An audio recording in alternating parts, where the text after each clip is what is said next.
morning and thanks for watching Times News with me, Tabi Gamangala Munifumbo. First, the headlines. Immigration Department yet to resume printing of passports in other regions. World Food Program says its hunger response program is receiving overwhelming support. And in our special report, Feston Malegezo examines the impact of civil society-led development initiatives on people's lives.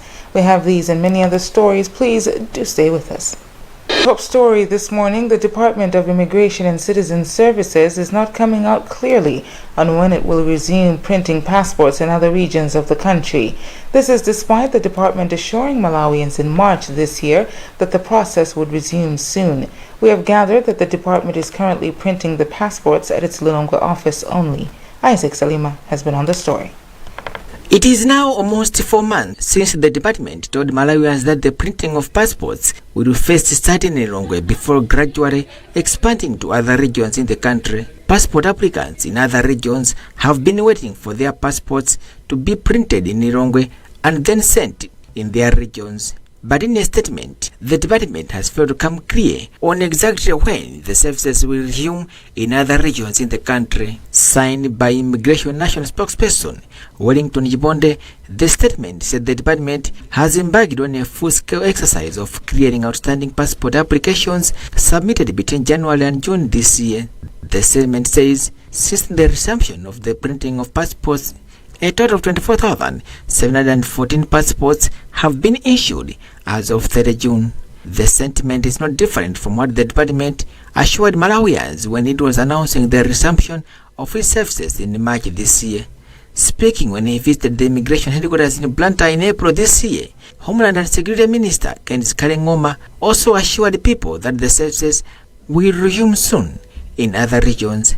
Ngoma said by then they had a backlog of 35,000 passports to be printed, but was hopeful that they would clear it. One of the passport seekers from Mulanje, who refused to be identified, said he had been coming to Blantyre to check for his passport and expressed doubts if he would be assisted. The World Food Program WFP in Malawi says it is receiving positive response from its partners as it plans to pump in $80 million to support at least 2.1 million people who will be food insecure this year. Its Deputy Country Director Simon Denier said this in Lilongwe during a review meeting of the 2023-2024 Lean Season Response Program. Pimpero Malimba reports. Denier said the resource mobilization drive is bearing fruits as partners are coming in to support their program. We have raised so far probably getting close to about 18-20 million. We still have a gap, but we are still talking to our development partners to come up with further assistance. And I must state that the response has been very positive. We have received already quite a few contributions that can already enable us to start rolling in the food to deliver to the needy people. Department of Disaster Management Affairs Commissioner Charles Kalemba said they are waiting for the release of the latest Malawi Vulnerability Assessment Committee report to start conducting various activities aimed at reaching out to those in need of support. He further bemoaned some practices that affected the 2023-2024 in-season response program as the department received 640 cases during the response period. We wouldn't say it's system elements, but human elements, because some chiefs are doing good job, some councillors are doing good job, some politicians are doing good job, but some individuals who may be councillors or chiefs or members of parliament, even government officers, are not doing good jobs. But for Dodima, we don't tolerate such type of happenings, and you may have heard some were arrested, some reported, and the like. So slowly, but we are getting to a better situation where we are able to have people do what they're supposed to do. Korakora District Commissioner Ben Matengen Tono said the council is targeting to promote irrigation farming to help curb hunger in the district.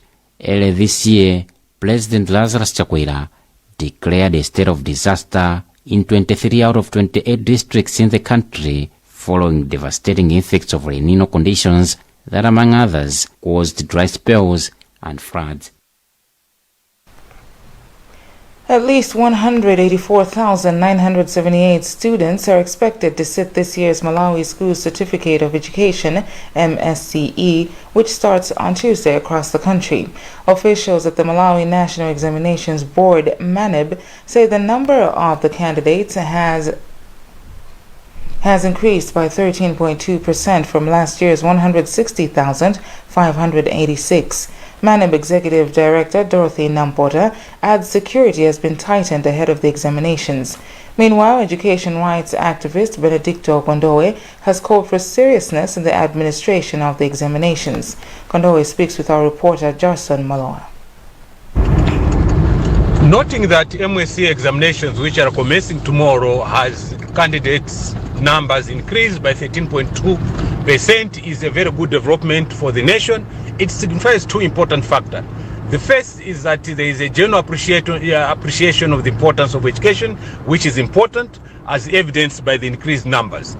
It also signifies reduction in cases where fees for the candidates are misappropriated.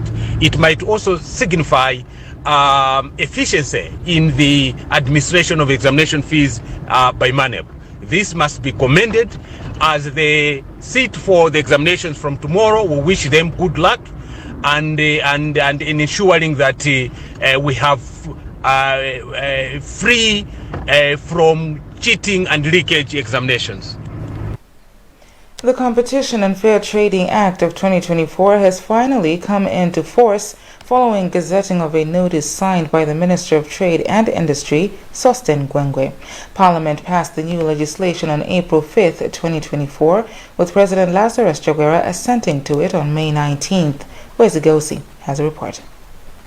Confirming the development at a press briefing on Monday in Lilongwe, CFTC Chief Executive Officer Royds Vincent Nkoma says the Commission is pleased with the development as it signals an end to some of the enforcement challenges the institution was facing with regard to the enforcement of the old Act due to the gaps in some of the key provisions in the law.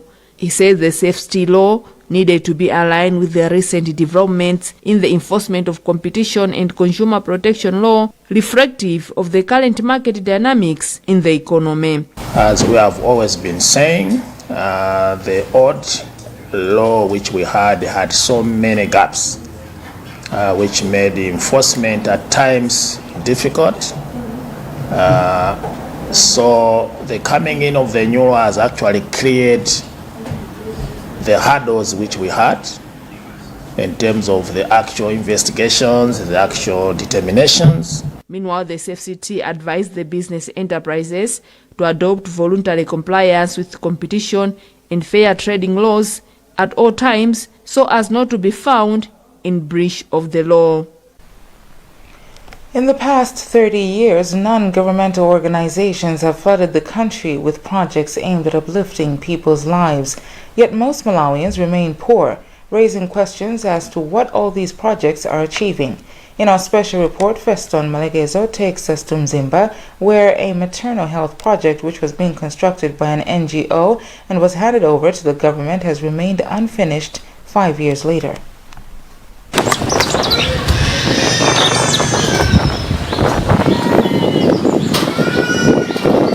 Wind is blowing without a proper direction at this hospital, Mpirembe Health Center, in Mzimba district. It is sunny, dusty and chilly as lunchtime approaches.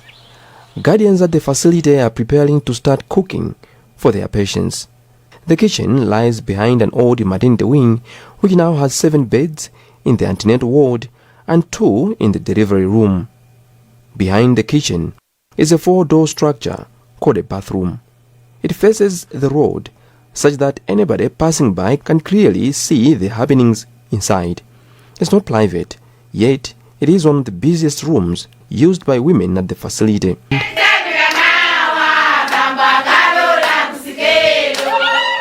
Officials say on a given day they deliver an average of 5 babies. Ideally, the delivery room was supposed to have 1 bed to accord a delivering woman the dignity she deserves. But situations could not permit. The room has 2 beds such that 2 women commonly deliver facing each other. This is a health center built in the 1980s when the population was small, not now when it serves over 33,000 people. Health Management Committee Chairperson Vosta Hara says owing to the overpopulation, some women sleep on the floor. The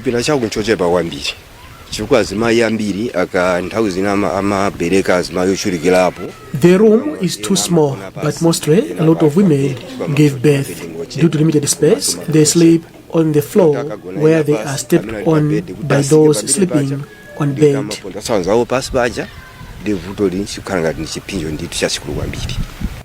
On this day, Adija Banda, aged 22, had come at the facility for a medical checkup of her 2-week-old baby, Evans.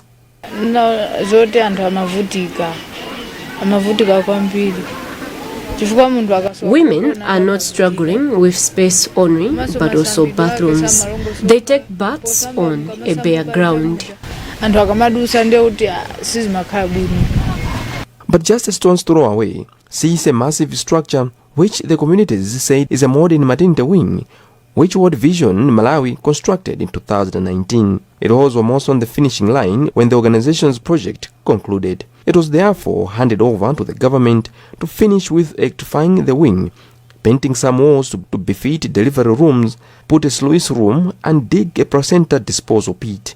But 5 years down the line, the government seems not to care to complete the structure. A member for community linkage group, Veronica Mzima, recalls an incident where a woman from Cholo district who was working on a tobacco farm at that time delivered just outside the hospital due to congestion.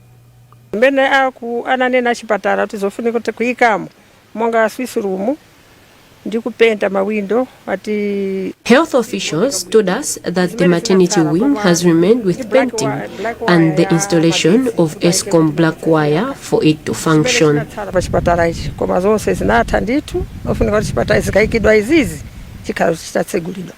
Health Promotions Officer from Zimba North Health Office, Love Mukawaye, says the office is not allowed to use its funds for construction of new structures, but rather renovation. Nonetheless, he says they are allowed to look for partners, which they have not been successful this far.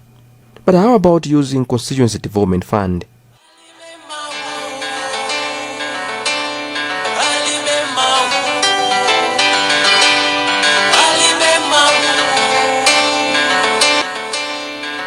Member of Parliament for the area, Bile Kaunda, said the maternity wing is not currently on a priority list as people in the area have opted for the upgrading of the 76-kilometer Ntwalo Mperembe Road. But Secretary for Mperembe Area Development Committee, Robert Mfune, seems not to agree with Kaunda.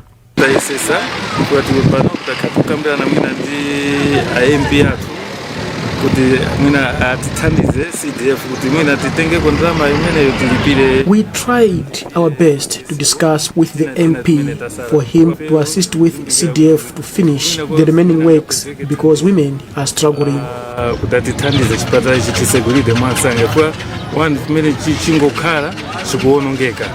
World Vision Area Manager from Mperembe, Limbani Gondwe Kumpolota, asked for more time.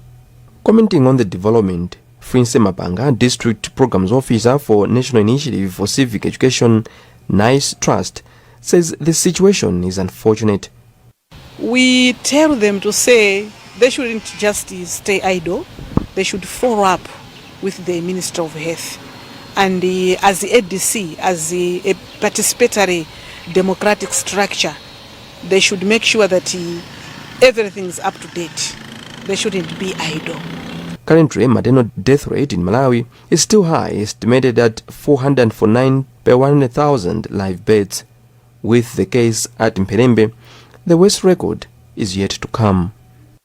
Koma ndingopempha kwe atachisegula chipinda chetu anthu angasangalale kwambiri chifukwa malo amasowa oti anthu azigonapo ndi akasegula anthu angasangalale kwambiri chifukwa ndi ambiri anthu amene amachirira panope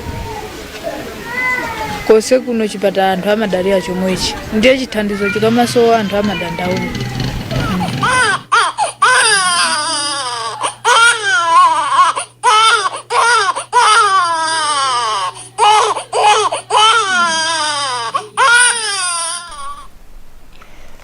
finish the news on a sad note because remains of legendary musician Lucius Banda will be laid to rest in Balaka on Thursday.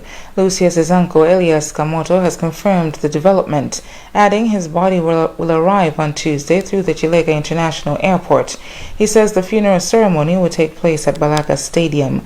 Banda died on Sunday night in South Africa, where he was receiving medical attention. Sam Banda Jr. has the details. President Lazarus Chakwera and First Lady Monica Chakwera, in their condolence message, have described Lucius as an icon and that his political activism through music captured our hopes and dreams, especially during the fight for democracy.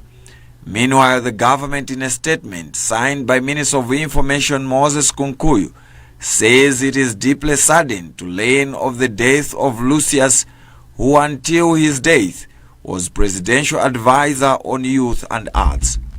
The statement further says that Lucius died at Sunhill Hospital in South Africa, where he has been getting medical treatment since March 8, 2024. The statement also says that the government, in consultation with the family, will keep the nation informed of all funeral arrangements. UTM and United Democratic Front, UDF, have also sent in their condolence messages. Born on August 17, 1970, Lucius, who hailed from Balaka district. Well, that's the news for now, but before we go, the headlines again. Immigration Department yet to resume printing of passports in other regions. World Food Program says its hunger response program is receiving overwhelming support. And in our special report, Feston Malekezo examines the impact of civil society-led development initiatives on people's lives. You can get more on these and other stories by visiting www.times.mw, liking and following our Facebook page, Times 360 Malawi, X at Times 360 Malawi, and by subscribing to 1895 by dialing star 1895 hash. I'm Tabi Kamangala Munifumbo. Goodbye.